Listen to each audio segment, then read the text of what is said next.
नमस्कार सभी बच्चों को। चलिए आज हम लोग जो है लाइव क्लास में आगे देखेंगे।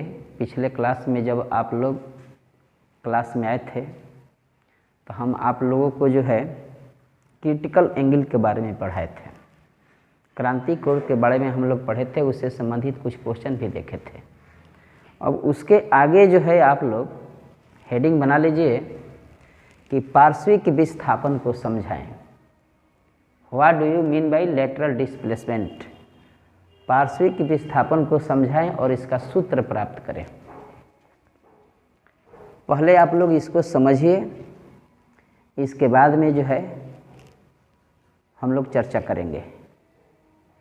तो चलिए शुरू किया जाए। पार्श्विक विस्थापन, लेटरल डिस्प्लेसमेंट, आप लोग हेडिंग दे दीजिए। देखिए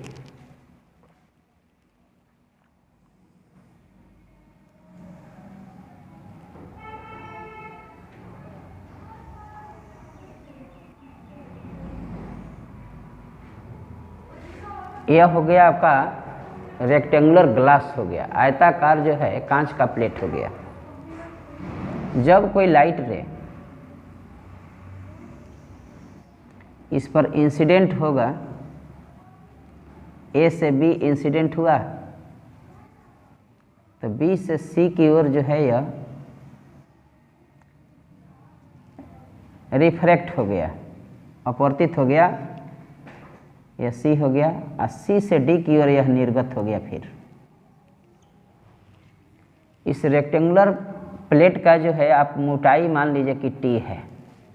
इसका मोटाई हम लोग मान लिए कि टी है। अब यह इंसिडेंट रे है तो इस कोण को हम लोग कहेंगे I1 इसको मान लेते हैं। इसको कहेंगे हम लोग R1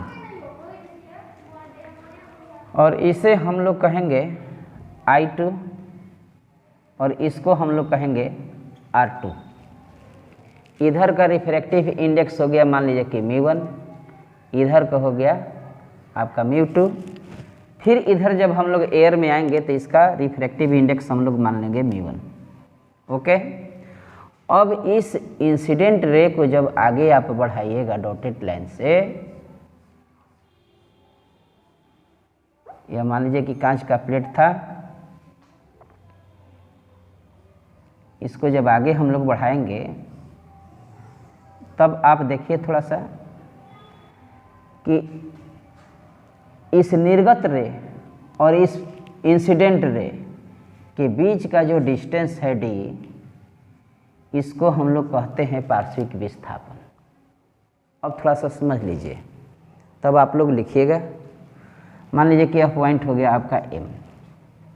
देखिए ये जो है आयताकार कांच का एक प्लेट है, ए बी इंसिडेंट रे हो गया, आपतित किरण हुआ। जब प्रकाश की किरण बी बिंदु पर आपतित होगा तो अपवर्तन के बाद बी से सी की ओर यह मुड़ता है। फिर यहाँ से अपवर्तन की क्रिया होगा, क्योंकि फिर डेंसर से जो है यह रेयर में जाएगा, सघन से फिर विरल में जाएगा तो अविलंब से दूर भागेगा। तो फिर यहाँ सी से डी की ओर मुड़ गया है।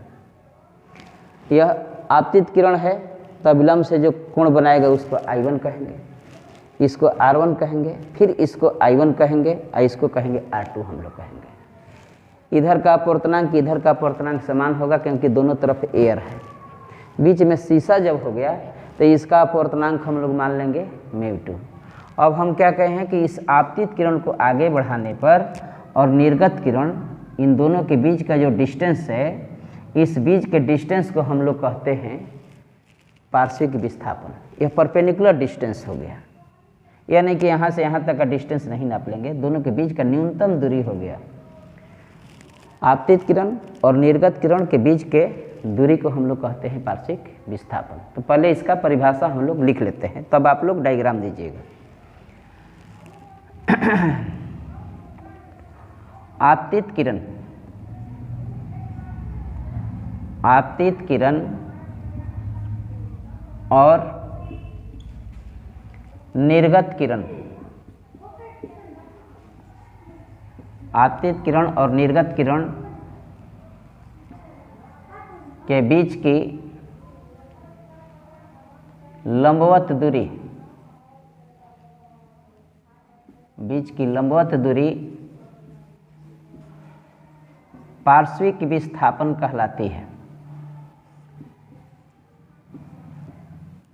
पार्श्विक विस्थापन कहलाती है।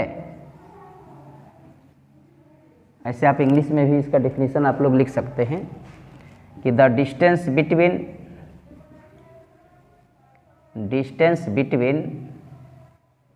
परपेंडिकुलर डिस्टेंस बिटवीन कहिए इंसिडेंट रे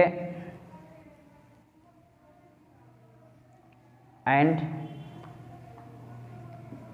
इमर्जेंट रे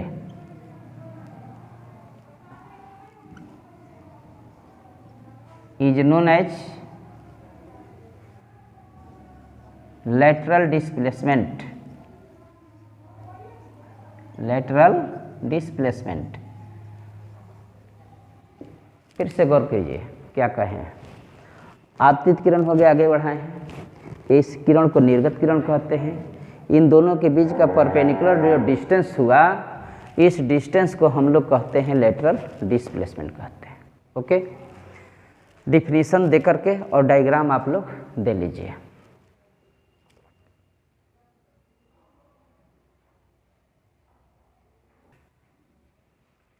ओके, तो यहाँ तक आप लोग वीडियो को भी रोक रोक करके आप लोग फिगर दे करके लिखते रहिएगा।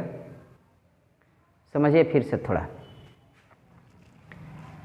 इसका मोटाई हम लोग माने थे टी, तो पहले लिख लेते हैं कि माना टी बराबर आयताकार कांच के प्लेट की मोटाई। टी हम लोग यहाँ से यहाँ तक को मोटाई को हम लोग क्या मान लिए, टी मान लिए। ए बी जो है आपका वह है आपतित किरण, इंसिडेंट रे, आपतित किरण। इसको आप लोग कहेंगे इंसिडेंट रे। बी से सी हुआ, बी सी जो हुआ वह हुआ आपका अपवर्तित किरण। बी सी को हम लोग कहेंगे अपवर्तित किरण, रिफ्रैक्टेड रे, रिफ्रैक्टेड रे हो गया। और सी डी को हम लोग निर्गत किरण कहते हैं। C D is equal to निर्गत किरण। इसको आप कहिएगा इमर्जेंट रे, इमर्जेंट रे। अब हम लोग को सी से एम जो परपेंडिकुलर जो यह डिस्टेंस हुआ, दोनों के बीच का जो डिस्टेंस हुआ, इसका मान निकालना है कि कितना के बराबर होगा। ओके, तो इसको आप लोग मान लीजिए और देखिए आगे हम लोग समझते हैं कि कैसे डी का मान हम लोग निकालेंगे। गौर कीजिएगा।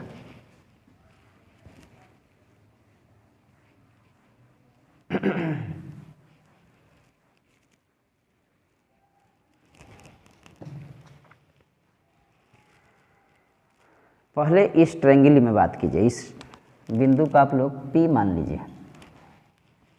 डायग्राम में भी आप लोग दे दीजिएगा। देखिए ट्रायंगल BPC में चलिए, त्रिभुज BPC में, इन ट्रायंगल BPC यहाँ से देखिए तो cos R1 बराबर, अगर cos R1 बराबर लगाइएगा तो cos थीटा बराबर होता है आधार बटा में कौन होता है, बेस बटा हाइपोटेनस होता है।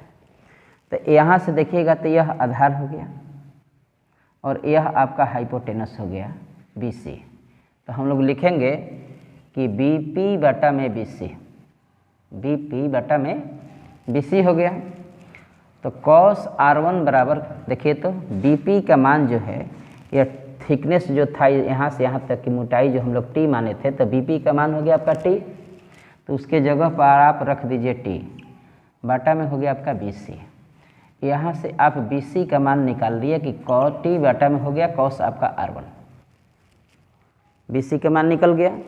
अब जब BC निकल गया और D का मान निकालना है, तो इस एंगल से अगर हम लोग चलते हैं तो निकाल लेंगे। थोड़ा सा समझिएगा, ए पूरा एंगल है I1, ए है R1, तो इस एंगल को हम लोग कहेंगे I1 माइनस R1, जो कि विचलन कोण है, डेल्टा कहते हैं।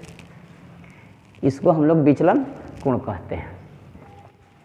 आपको बताए भी थे कि आपतित किरण को ही आगे बढ़ाने पर वह अपवर्तित किरण से जो कोण बनाती है उसको हम लोग विचलन कोण कहते हैं। बैक में भी हम लोग देखे हुए हैं जब आप लोग को प्लेन मिरर पढ़ाए थे।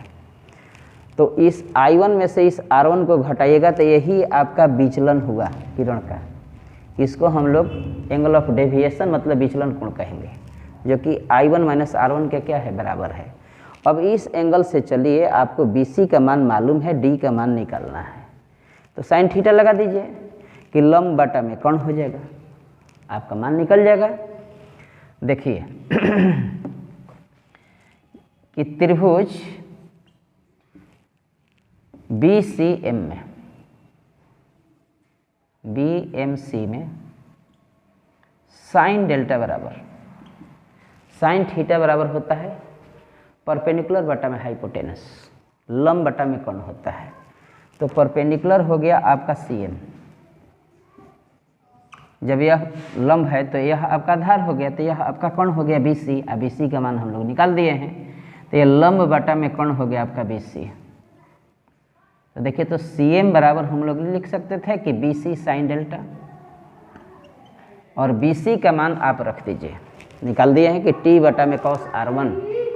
तो यह जब मान रखिएगा तो T साइन डेल्टा बटा में हो जाएगा आपका cos R1, और डेल्टा का मान हम लोग निकाले हैं यहाँ पर कि I1 माइनस कितना है, R1 के बराबर है। तो D बराबर इसका CM का मान D हो गया, T साइन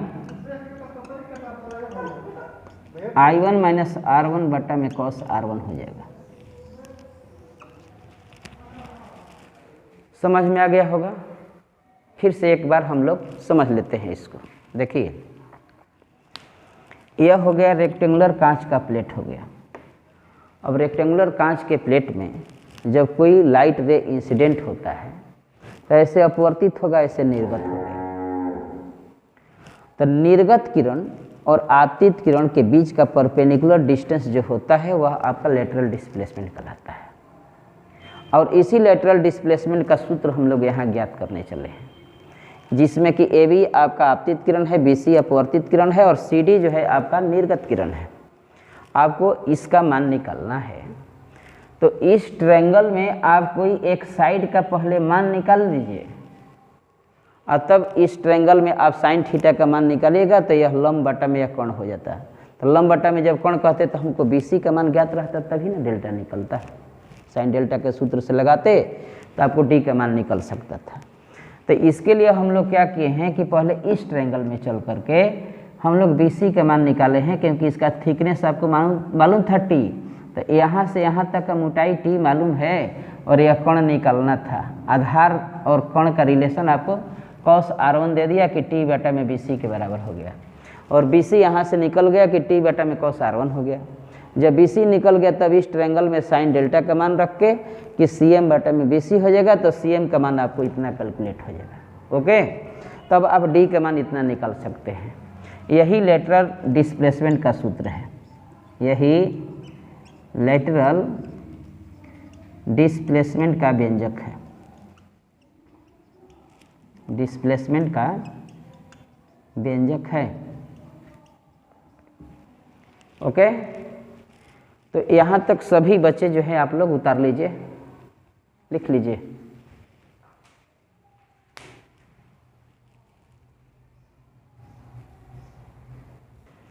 तो चलिए यहाँ तक आप लोग लिखिए, अगला क्वेश्चन की ओर बढ़ा जाए।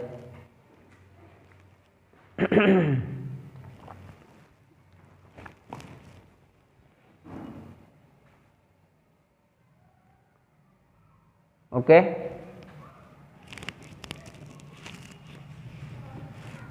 क्वेश्चन बनाइए आप लोग।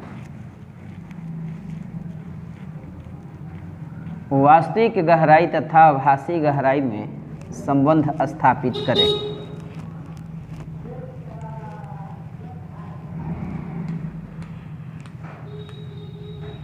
क्वेश्चन लिख लीजिए कि वास्तविक गहराई तथा आभासी गहराई में संबंध स्थापित करें, और हेडिंग बनाइए कि वास्तविक गहराई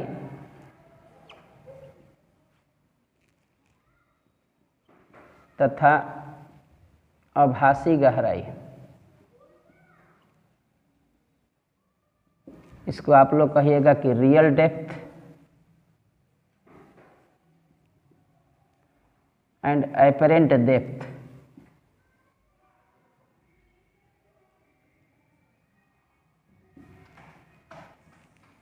समझिए थोड़ा सा।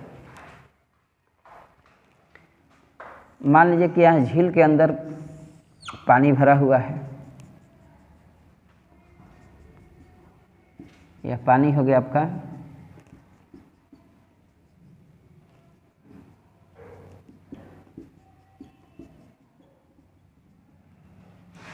यहाँ पर कोई मछली हो गई,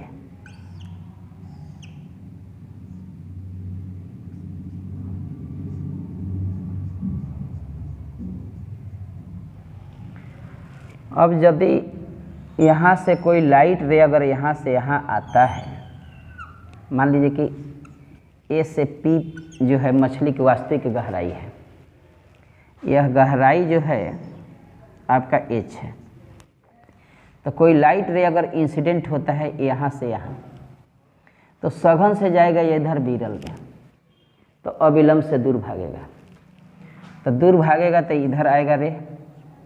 अब इस रे को यदि आप पीछे बढ़ाते हैं तो यहाँ पर यह कटता हुआ प्रतीत होगा। माने यदि मछली होगी पी पर तो आपको दिखाई देगी कि ऊपर, मछली होगी पी पर तो आपको दिखाई देगी कि ऊपर।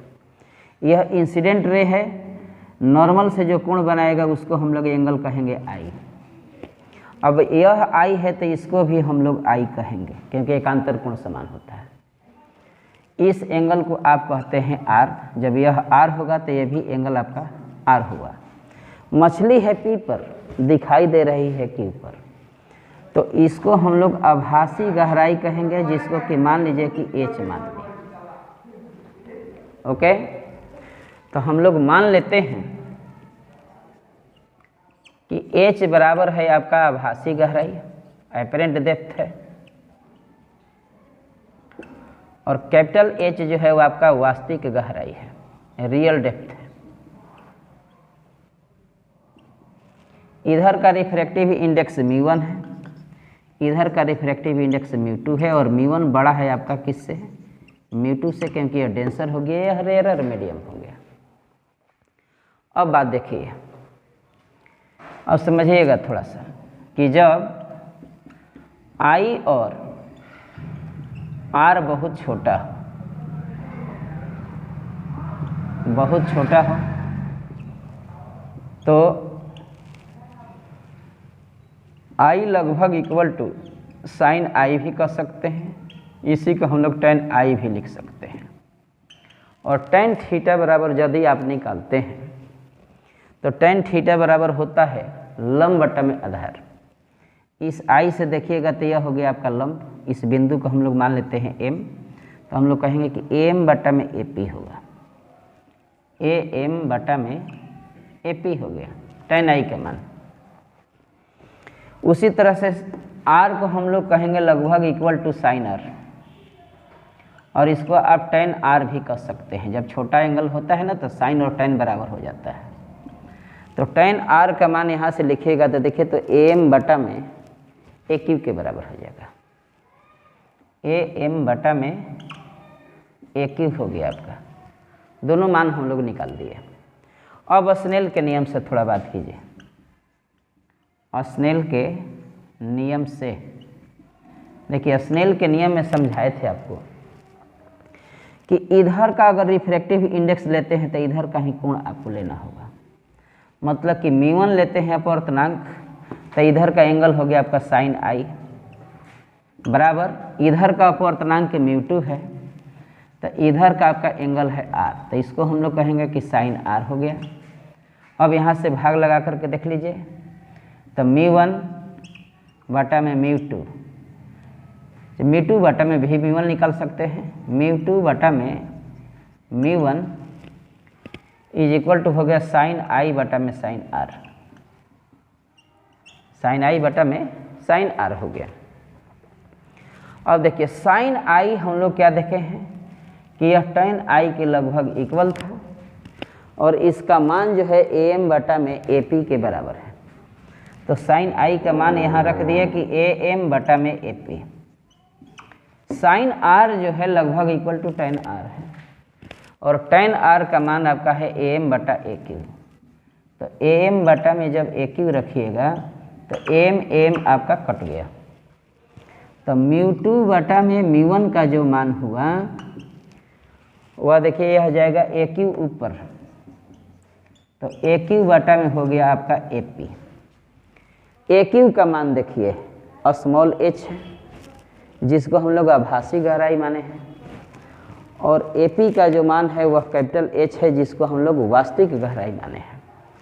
तो AQ को हम लोग लिखेंगे स्मॉल h बटा में कैपिटल H। कितना हो गया? यदि दूसरा माध्यम हवा हो, दूसरा माध्यम हवा हो तो अगर यह हवा है तो μ2 का मान आपका 1 के बराबर होगा क्योंकि हवा का अपवर्तनांक 1 होता है। तो यहाँ 1 रखिएगा तो इसको μ ही मान लेते हैं और स्मॉल h बटा में कैपिटल H हो गया। तो μ का मान इधर उलट दीजिए तो μ का मान निकलेगा तो कैपिटल H बटा में स्मॉल h हो जाएगा। इसका मतलब कि अपवर्तनांक μ जो होता है वह होता है आपका वास्तविक गहराई बटा में आभासी गहराई होता है। वास्तविक गहराई या बटा में आभासी गहराई होता है। ओके, तो यहाँ तक आप लोग लिख लीजिए। थोड़ा सा जो है अगल बगल बाजा भी बज रही है जिसके चलते आप लोग को डिस्टरबेंस हो रही होगी। अगले दिन जो है वीडियो घर पर बनाया जाएगा, तो यहाँ तक आप लोग पहले देख लीजिए। कोई दिक्कत होगी तो आप लोग जो है फ़ोन करके अथवा व्हाट्सएप के ज़रिए भी हमसे पूछ सकते हैं। तो चलिए यहाँ तक पहले आप लोग उतार लीजिए।